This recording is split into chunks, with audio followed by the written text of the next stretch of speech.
Alors, shalom les amis, j'espère que vous allez très bien. Dieu vous bénisse et j'espère que vous êtes bien réveillés ce matin. Alors, je viens de voir une vidéo sur Facebook, sur les réseaux sociaux. Voilà, il s'agit de ce pasteur que tout le monde connaît sur les réseaux sociaux. Voilà, mais que personne ne connaît aussi en dehors des réseaux sociaux. Donc sur le plan spirituel. Comme lui-même il a fait sa vidéo, donc je pense que son nom n'est plus caché.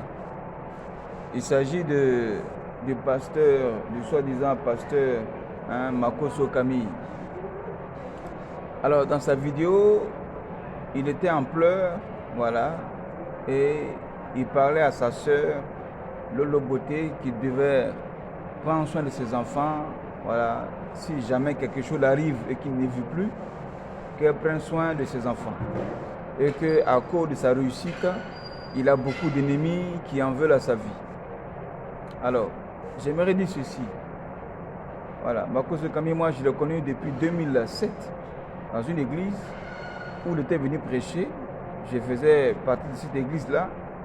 Et après sa prédication, voilà, il a dit à tout le monde dans la salle que des gens viennent toucher son passeport et que celui qui allait toucher son passeport allait voyager. Voilà. Et après ça, il a fait des scènes de délivrance. Voilà, comme ça. Voilà. Il dit pas le nom de Jésus. Et c'est comme ça la scène s'est passée. Alors, quand j'ai vu ça, le Seigneur m'a dit qu'il n'était pas avec lui.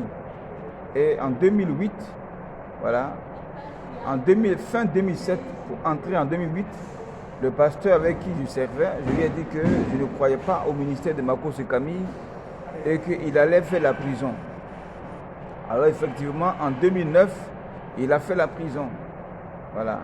En 2009, il était en prison jusqu'en 2011, lorsque Ouattara est arrivé au pouvoir, quand les gens ont cassé la maca, il est sorti.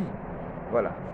Donc aujourd'hui, il dit à sa soeur de Lolo Beauté que si quelque chose arrive, qu'elle prenne soin de ses enfants parce que les gens sont contre lui, il a beaucoup d'ennemis. Alors j'aimerais dire ceci. La Bible déclare dans Jean chapitre 3 verset 16 que Dieu a tellement aimé le monde qu'il a donné son Fils unique Jésus-Christ afin que quiconque croit en lui ne périsse point, mais qu'il ait la vie éternelle. Alors Jésus a été sacrifié, il a donné sa vie en sacrifice.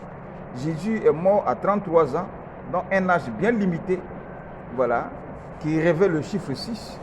6 qui révèle le chiffre de l'homme, comme dans le jardin d'Éden, Dieu créa l'homme à son image, à sa ressemblance, le 6e jour. Voilà, voilà pourquoi Jésus est mort à 33 ans, qui révèle le chiffre 6. Alors, quand on sacrifie sa vie, voilà, comme Dieu l'a fait à travers Jésus-Christ, ainsi le diable copie Dieu. Donc tous ceux en Côte d'Ivoire, tous ceux à l'extérieur de la Côte d'Ivoire, tous ceux qui vont voir les mystiques, les féticheurs et le diable, qui vendent leurs âmes au diable pour avoir l'argent, pour avoir le succès, pour avoir la gloire, pour avoir la richesse, sachez aussi que vos vies seront limitées sur la terre. Un âge bien limité. Et quand ça arrive, toi-même tu sais que tu vas mourir. Jésus savait qu'il allait mourir. Mais les disciples, les apôtres ne savaient pas qu'il allait mourir.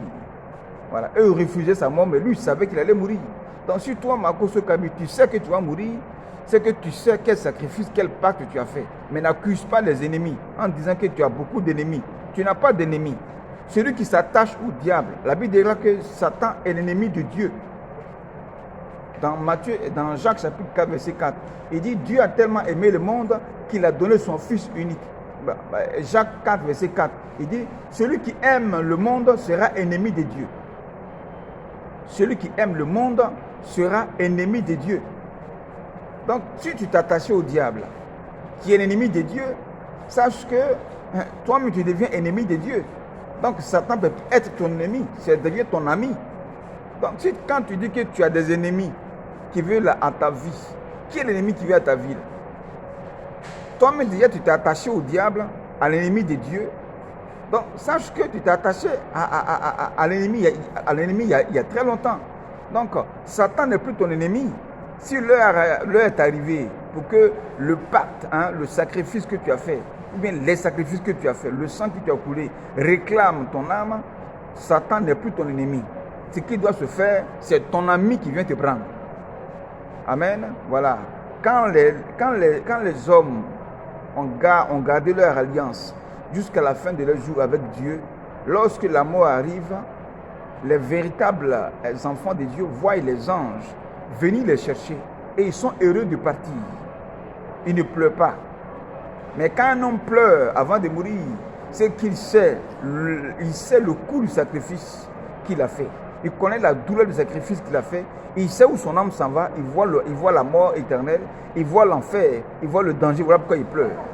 Donc, ceux qui pleurent avant de mourir savent dans quel sacrifice ils étaient. Ceux qui rient avant de mourir savent dans quelle alliance avec Dieu ils étaient. Donc, si Makoso Camille est en train de pleurer parce que ces jours arrivent, c'est que vraiment ta vie était dans un pacte satanique. C'est ce que ça veut dire. Sinon, pour un enfant de Dieu, la mort est un gain. La mort est une victoire. Amen. La mort est une joie parce qu'on va retrouver notre Père. Donc, les amis, voilà ce que j'aimerais dire ce soir, cet après-midi, par rapport à la Côte d'Ivoire, par rapport à tous ces hommes de Dieu voilà, qui sont en Côte d'Ivoire. Nous partons vers la fin de l'histoire de ce règne qui est en Côte d'Ivoire, qui est un règne qui a été établi par les sacrifices et les pactes. La Bible déclare que le péché du roi est le péché du peuple. Donc si le roi, qui est la tête de la nation, lui-même est un grand maître des sacrifices, sachez que l'esprit du sacrifice va animer tous les habitants, de tous les habitants du pays. Donc beaucoup d'hommes de Dieu qui sont devenus des faux sont rentrés dans des pactes, dans les sacrifices. Beaucoup d'hommes de Dieu dans les temps qui arrivent, parce que ce règne l'attend vers sa fin. Nous partons vers la liberté de la Côte d'Ivoire.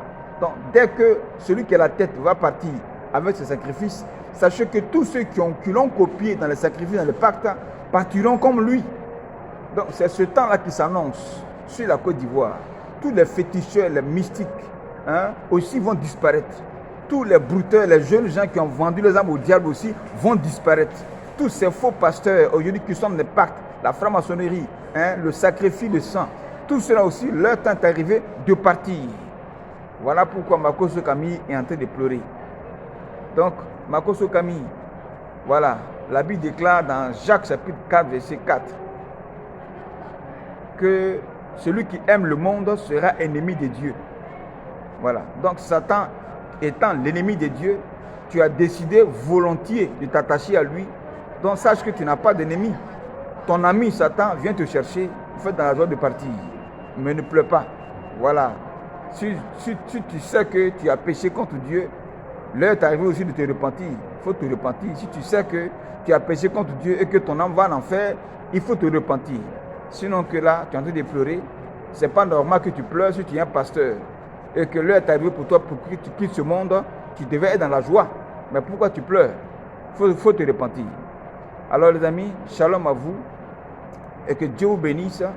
Et que si vous savez que votre position spirituelle n'est pas claire avec Dieu, et que vous avez fait des sacrifices, l'heure est arrivée pour vous de vous repentir. Parce que la Côte d'Ivoire tend vers sa liberté, et les temps de sacrifices et de pactes et de sang va prendre fin. Et le sang versé crie vengeance.